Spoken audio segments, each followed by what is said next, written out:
Boy, oh boy, days in racing don't get much bigger than this. And here we are at the beginning of December. And wow, I mean, the NASCAR ended in a settlement. Who could have predicted that after all of the dirty laundry got aired?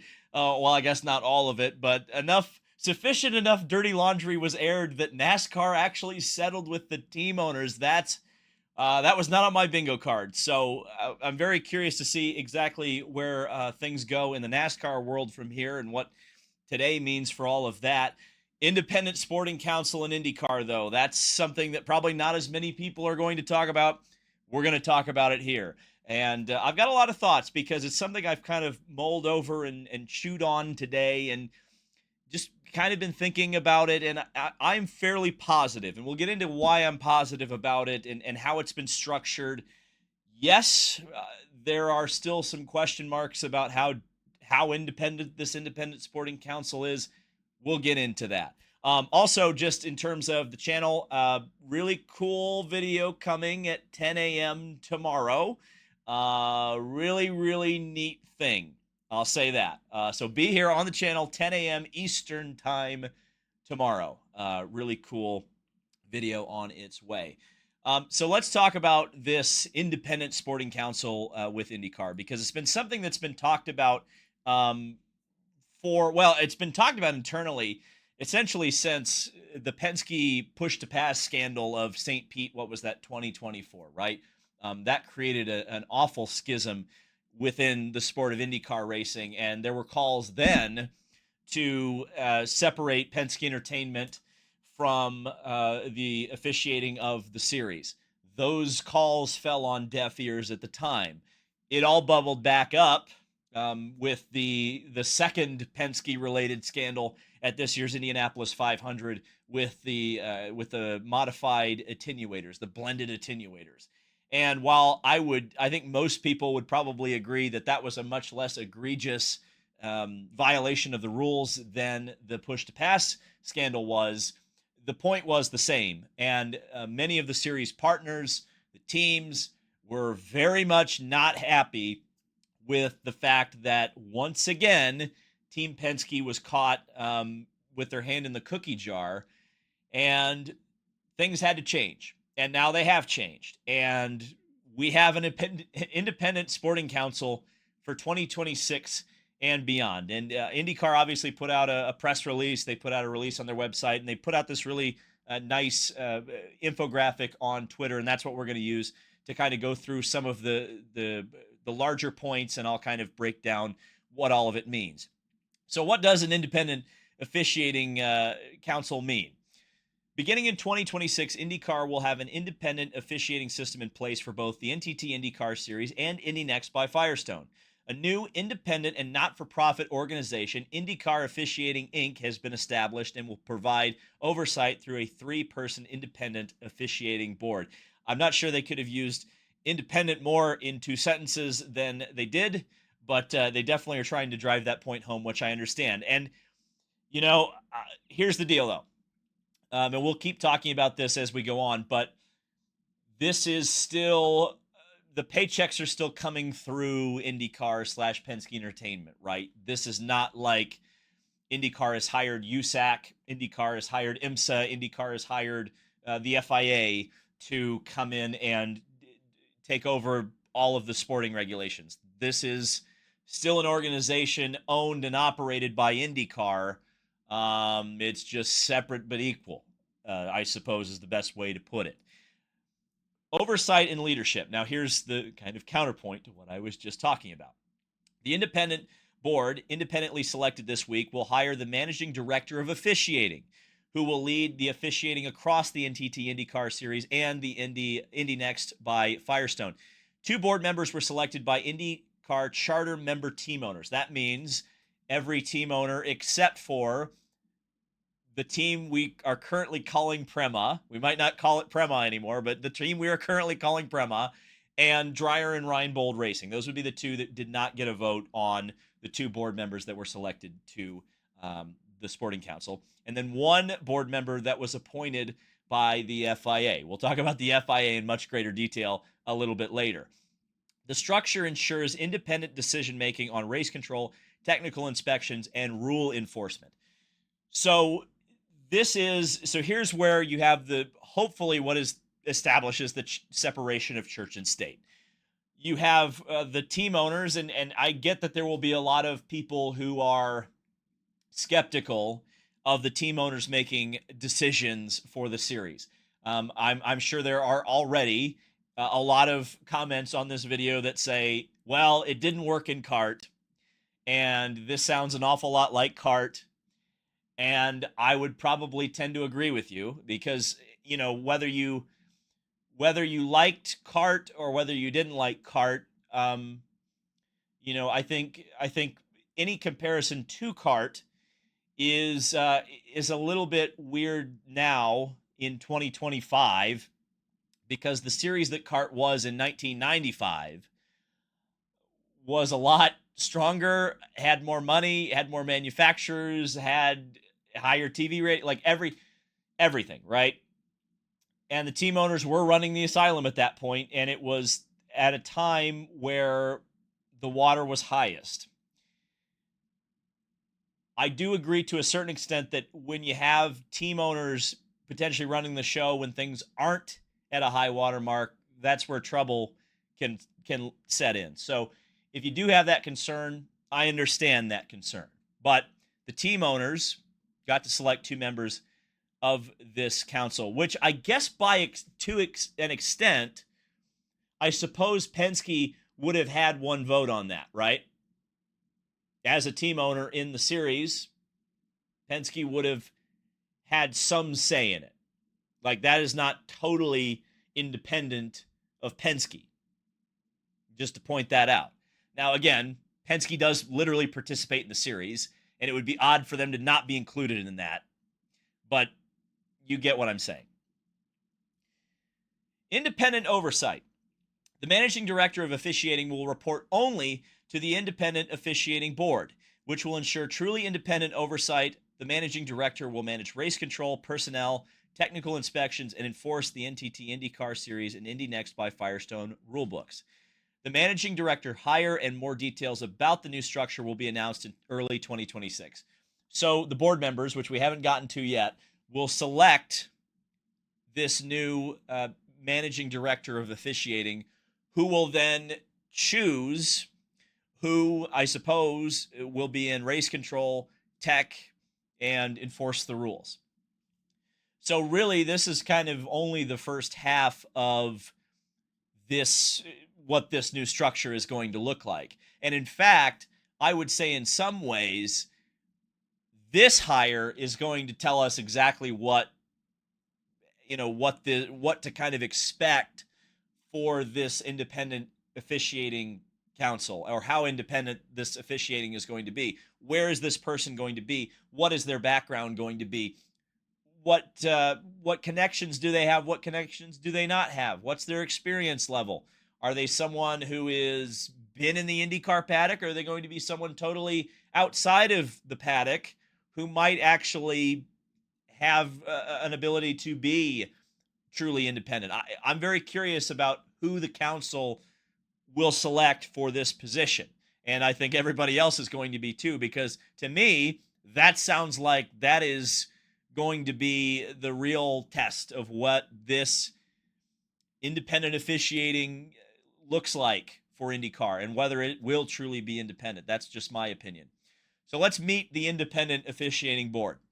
And this is quite interesting. So the 2 folks who were selected by the team owners are Ray Evernham, who IndyCar describes as a championship-winning NASCAR Cup Series crew chief for Jeff Gordon and longtime team owner, analyst, and industry leader. I actually like this selection. I think some people are going to be skeptical of Ray Evernham because of his NASCAR background, which I understand. I get. Trust me, I get it. But actually, the more I think about the selection of Ray Evernham, the more I like it. And I'll tell you why. Ray Evernham, I think they actually kind of undersold Ray Evernham a little bit. Yes, he was a team owner in NASCAR, obviously ran Evernham Motorsports. Yes, he was the crew chief for Jeff Gordon in NASCAR. And by the way, he's owned and operated his own series. Remember, SRX was Ray Evernham. So he's done all of the major roles in racing that one would have to be very familiar with tech, with pushing limits, with writing rules. In particular, Ray Evernham, what was he known for at Hendrick Motorsports? He was known for the gray area, for stepping on the line or even past the line at times. Let me even say it black and white, and I hope this doesn't offend anyone. But Ray Evernham knew how to cheat, right? He knew how to cheat. So, and there's nothing wrong with that, because again, that's what racers do, right? They push the limit to the absolute furthest you can get in that gray area. That's your job to do as a crew chief, like at a high level of NASCAR, particularly NASCAR in the 90s.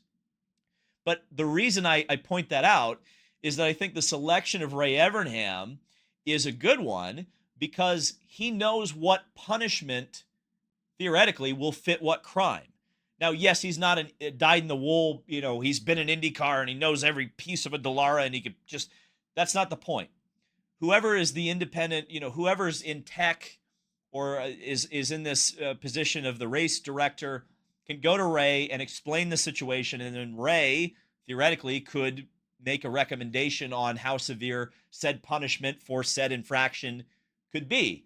And so I like this selection. Ray has enough experience in the kind of roles that he would be governing that it makes sense. And also the fact that he's a NASCAR guy. Yes, of course, Ray's an IndyCar fan, right? But Ray was off in the South, right? He was not in the IndyCar paddock. He doesn't have the kind of connections or bias, I guess you could say, that someone else would have, right? So a slight outsider, someone with that experience, and someone who would know how severe a punishment maybe should be for an infraction. I think that's, looking at it that way, I think it's a great choice. Equally, I would say that about Raj Nair, who IndyCar describes as an automotive executive with deep technical compliance experience at Ford, Multimatic, and Singer, previously oversaw all Ford Motorsports programs. So I read an article from Racer with Marshall Pruitt that Raj Nair was not the only former racing director or automotive executive considered for this position. But the other ones had either previously been at Chevy or Honda. And I actually think Raj Nair is the best choice here, because he has never been associated with a manufacturer that we expect to be or hope to be involved in the series for the foreseeable future. Like I spoke to Edsel Ford himself in March at a Wood Brothers event in Detroit, and I asked him, I said, would you consider IndyCar? And it was a long-winded answer, but it was a no. Ford isn't going to be around IndyCar anytime soon, and obviously Raj isn't with Ford right now.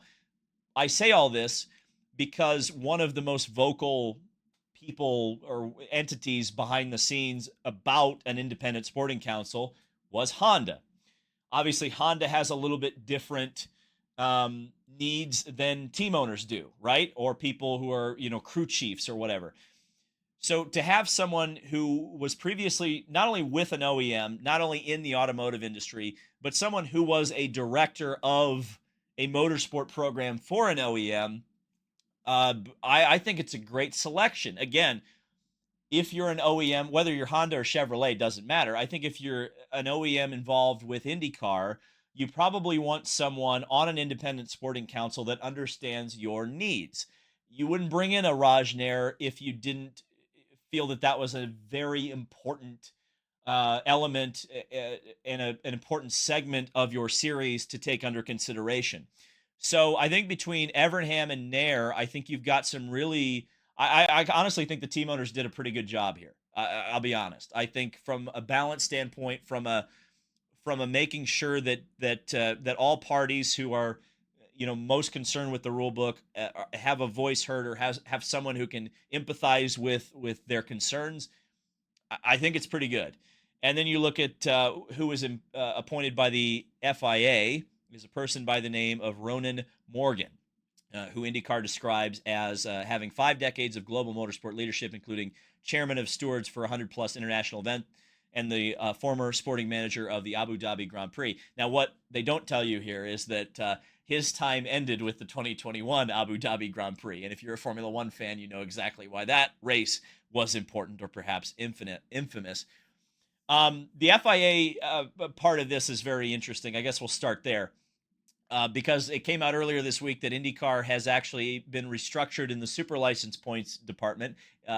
Needless to say, IndyCar now has more super license points. It's not as many as you would have expected, but it is a shift in the positive direction for more points for IndyCar. So it's very interesting. I wonder how much of this had to do with the FIA being allowed to elect a board member to this independent officiating board. But here's the deal. Again, I don't know much about Ronan Morgan, and that's probably a good thing. And let me explain why. I think that as the board is structured, I just mentioned the credentials of Evernham and Nair. You have some racers in there. Okay, that's great. But I think you also need someone who has the officiating experience to be a part of this, someone who has officiated races at a high level, who has been a part of that process, but also, not only been a part of that process, but not really spent a lot of time in and around the IndyCar paddock, someone who is separated from it and can make objective decisions. Look at IndyCar as an objective sporting event and not a collection of people that have known for 25 years, right? And so the fact that I don't automatically know the name Ronan Morgan, and probably many of you did not know the name Ronan Morgan, is probably a good thing. And so then when you look at the whole of these three selectees between Evernham, Nair, and Morgan, I think it's a pretty well balanced board, considering all of the things that needed to be accomplished and all of the different parties that you need to satisfy.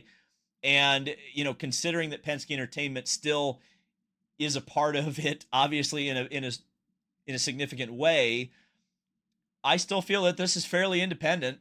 The choices don't immediately stand out to me as, oh, this is just Penske stacking this with people who are Penske loyalists. I would say almost quite the opposite. And to just kind of drive that point home, IndyCar added a few more quotes to the board on this. I mean, I don't think we necessarily need to read Doug Bowles' quote, but you can certainly read it if you'd like to. I think there's a few more interesting ones, like Chip Ganassi, who is, again, kind of along with Honda, one of the bigger proponents of this.